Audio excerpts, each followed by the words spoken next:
I keep having the same dream. Everywhere I look, people are being replaced. The last time I had the dream, I was walking down the school hallway.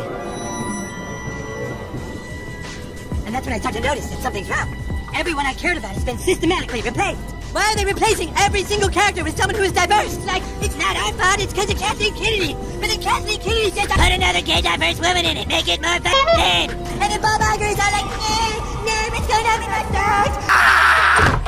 Eric, it's okay. It's okay.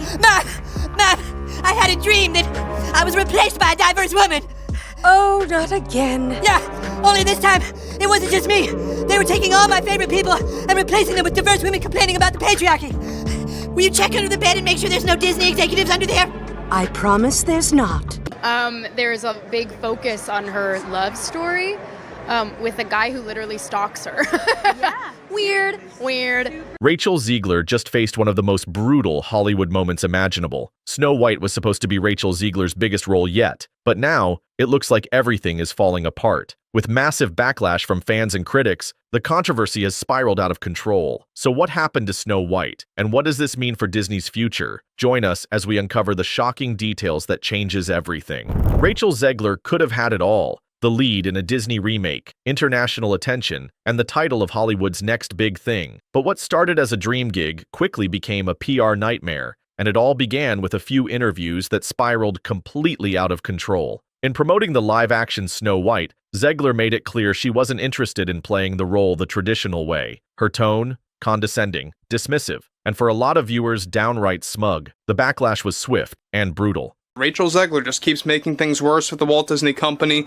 The more that she tries to defend this movie, the more that she tries to spew her agenda onto the general public, it's only making matters worse. Not just for Bob Iger, but for whatever is left of the image of Disney as a whole. What should have been a feminist reimagining of an old classic was now being labeled as woke pandering, with Zegler at the center of the storm. It was the beginning of her transformation from rising star to online villain, and instead of dialing it back, she seemed to double down. She continued to speak in interviews about how she wanted Snow White to be a leader, not a damsel. And while that message might have landed better with a different tone, Zegler's delivery came off as more performative than powerful. It was like she wasn't playing Snow White. She was trying to rewrite the entire story to fit a personal agenda. I know that you've told me before that your version of Snow White is different, and it's more of a 2022 version of Snow White.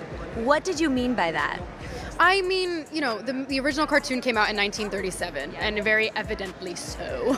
The interviews weren't empowering, they were polarizing, and the audience, they noticed. Many who once supported her started questioning whether she was truly passionate about the role, or just using it as a platform. Her comments echoed louder than any trailer Disney could have dropped, and suddenly, Snow White wasn't just a remake, it was a cultural battleground. But what happened next made it clear. The internet wasn't just upset, it was out for blood. I'll quickly mention this. The son of Snow White producer Mark Platt, Jonah Platt is the son's name, he is speaking out publicly against Rachel Zegler and blaming her for the film's catastrophic failure at the box office. I mean, he's totally right. Now, of course, as we covered, the movie is terrible anyway, in its own right. It was probably going to underperform regardless. People are tired of the soulless cash grab remake thing.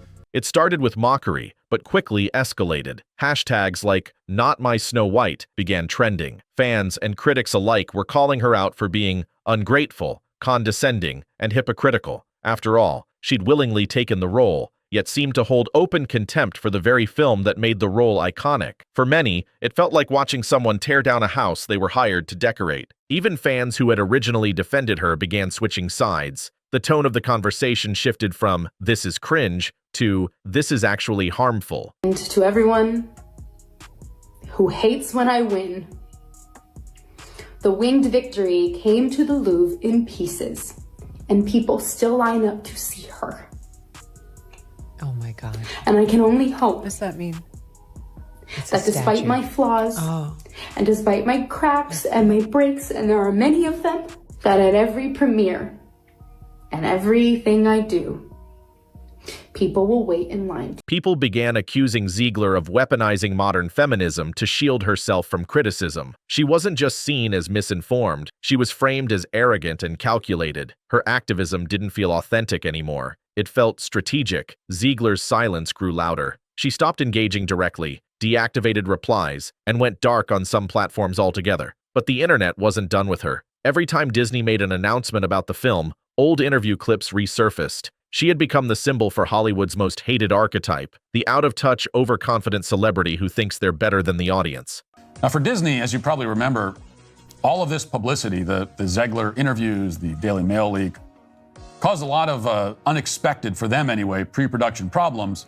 People weren't supposed to see and understand just how unwatchable the new Snow White was going to be. It was supposed to be, kind of a surprise, but now there was no hiding it. And that's what made her such an easy target. She wasn't just playing a beloved character. She was representing an entire shift in how Hollywood approached legacy stories. The backlash wasn't entirely about Rachel. It was about everything people felt was wrong with modern entertainment, and she became the face of it. For Zegler, this wasn't just another wave of memes. This was humiliation on a global scale, unlike social media backlash, which can be chaotic and short-lived. And while some found it hilarious, others questioned whether it went too far. Yeah, we had more dwarfs than we did viewers in most of these theaters. And as you know, there were no dwarfs other than some CGI weird generated version of them. Was it fair to reduce a 22-year-old actress to a punchline for an entire industry's missteps? Or was she simply the most visible and vocal face of a much larger issue? What made the parody sting so deeply was its accuracy. It didn't just make fun of Zegler. It reflected how the public already saw her. But while millions were laughing, Rachel Zegler wasn't. And what came next raised serious questions about how much she could take before breaking. After South Park aired its parody, the internet roared. But one voice was noticeably missing: Rachel Zegler's. No tweets, no interviews, no damage control. Controversy has swirled around Gal Gadot's new movie, also starring Rachel Zegler as Snow White. A lot of people don't like her. A lot of people don't like her either. She's got a big mouth.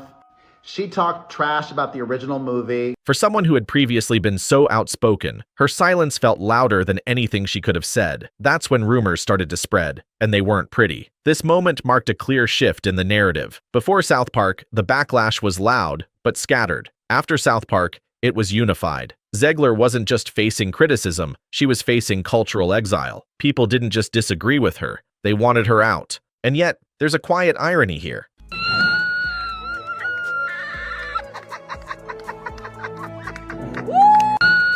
Her friend screaming. Wow. And it's nobody was in there. Nobody Can you go to yeah, that's very, so this is Bob Iger. Disney's Bob Iger says their mission is to Hello, Disney. You're going to have to redo your film again because this woman is a pig and you fired Gina Carano for far less than this nonsense. Her heroine cannot be in love or be saved by a man, the prince, that she's more focused on becoming the leader she was meant to be, as if women in modern day America must make that choice. It's just a total nightmare for the studios. So now she's trying to sell like, oh, I love Snow White. I love everything about the whole story. Here she is more recently trying to change the messaging. This is actually Wednesday. Jonah Platt, whose father helped produce the latest Snow White film, had some very harsh words for star Rachel Zegler. For context, Variety wrote a report recently titled, I'm in the thick of rehearsals for Romeo plus Juliet, so I'm going to get out of here. Bye for now. The Variety story notes how a couple of minutes after posting this, she replied to her own tweet and wrote, and always remember, free Palestine. Given all the behind-the-scenes mayhem, I expected a Frankenstein's monster where scenes to be stitched together. I think a lot of these live-action updates are really hard to watch. They've really done so much stepping on rakes over the last few months with this project where the box office is just not going to recover. In her original interviews, Zegler had talked about rewriting Snow White to be stronger, more independent, less passive. But now, she was being seen as fragile, reactive, and unable to handle scrutiny, the very things she claimed her version of Snow White would never be. But maybe that's why she became such a target, because the controversy wasn't really about her at all. It was about something much bigger. By this point, it was clear the backlash against Rachel Zegler had morphed into something far bigger than her interviews, her tone, or even South Park. She wasn't just a controversial actress anymore. She had become a symbol, and whether she meant to or not, Zegler found herself at the center of a culture war she didn't start, but definitely helped ignite. So, why her? For many, It came down to timing. Hollywood had already been under fire for years, from reboot fatigue to woke messaging critics claimed was being forced into every franchise. Fans were exhausted by the endless remakes, gender swaps, and dialogue so drenched in girl boss energy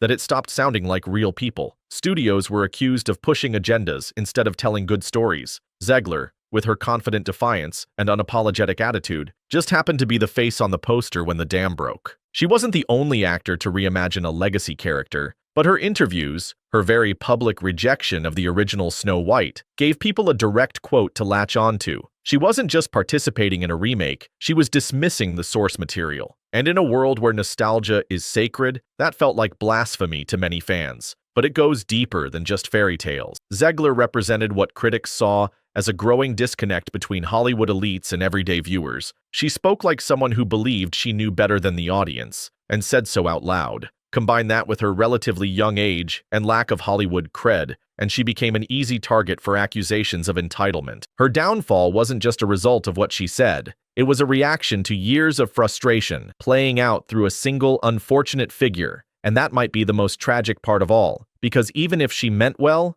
the message was already lost. But as the dust settles, one question still lingers. What does this mean for the movie itself? For Disney, Snow White was supposed to be a sure thing, a glossy, live-action reimagining of one of the most iconic animated films of all time. With a rising star like Rachel Zegler and a message tailored to modern audiences, the formula looked bulletproof on paper. But the reality? It's turned into one of Disney's most publicly embattled projects in years. Every time Disney tried to promote Snow White, Zegler's past interviews came roaring back into the conversation. You couldn't search her name without seeing a wave of negative headlines, memes, and commentary videos. It didn't matter how polished the trailer was or how strong the visual effects looked. The brand had already been tainted. And at the center of it all remains Rachel Zegler, a rising star now shadowed by a role that may have rewritten more than just a fairy tale. What do you think caused the Snow White disaster? Was it Rachel Zegler? Outrageous comments on the original Snow White, or was it Disney's approach towards classic remakes? Share your thoughts in the comments, and if you liked the video, don't forget to like and subscribe for further updates.